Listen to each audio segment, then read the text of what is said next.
বন্ধুরা, আশা করি সবাই ভালো আছো। অনেক দিন পর মশাগ্রাম জংশন নিয়ে ভিডিও নিয়ে এলাম। এই বর্ধমান যাওয়ার পথে এই ভিডিওটা তুললাম, বেশিক্ষণের নয়। তো প্ল্যাটফর্মে কিছু কাজ চলছে। দেখুন, 2 নম্বর প্ল্যাটফর্ম বলতে যেটি নতুন প্ল্যাটফর্মটি তৈরি হয়েছে বাঁকুড়া থেকে হাওড়া যাওয়ার, সেই প্ল্যাটফর্মটিতে দেখুন কাজ চলছে।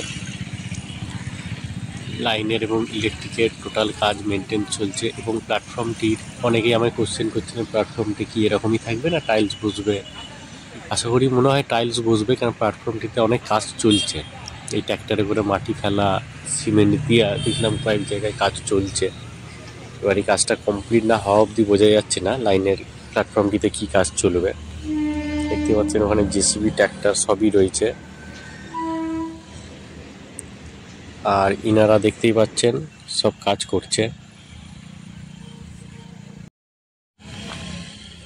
বাঁকুড়া হাওড়া ভায়া মশাগ্রাম লাইনটার অপেক্ষায় প্রায় আমরা বহুত দিন ধরেই রয়েছি, কিন্তু এখনো পর্যন্ত এই লাইনটা পুরোপুরিভাবে উঠলো না। 2025 পড়ে গেল, জানুয়ারি মাসও শেষ হয়ে গেল, কিন্তু লাইনের কাজ টুকটাক করে হয়েই যাচ্ছে।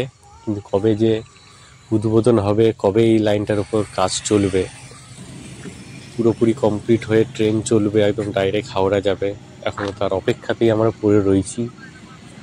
এতদিন আপডেট দিচ্ছিলাম না, এখানে আপডেট দেওয়ার মতন সেমন কিছু ছিল না, সেই কারণে আপডেট কী দেবো, রেগুলার একই রকম ভিডিও হয়ে যেত। সেই কারণে আজ দেখলাম কাজ হচ্ছে, সেই কারণে দেখে আপনাদের সাথে শেয়ার করলাম। প্ল্যাটফর্মে প্রচুর ঘাস জমে গিয়েছিল, সব ঘাসগুলো তুলে ফেলেছে। এবং দেখতে পাচ্ছেন স্টোন চিপ, বালি এবং ওদিকে জেসিবি, ট্র্যাক্টর মিলে সব কাজ চলছে। দেখা যাক, নতুন কিছু আপডেটের জন্য আমরাও রইলাম অপেক্ষায়। আশা করি খুবই তাড়াতাড়ি এটি চালু হোক, কেন দীর্ঘদিন ধরে এই প্রজেক্টটি ঝুলে রয়েছে। আর কতদিন হবে জানি না। তবে ভিডিওটি ভালো লাগলে অবশ্যই একটি সাবস্ক্রাইব করে দেবেন।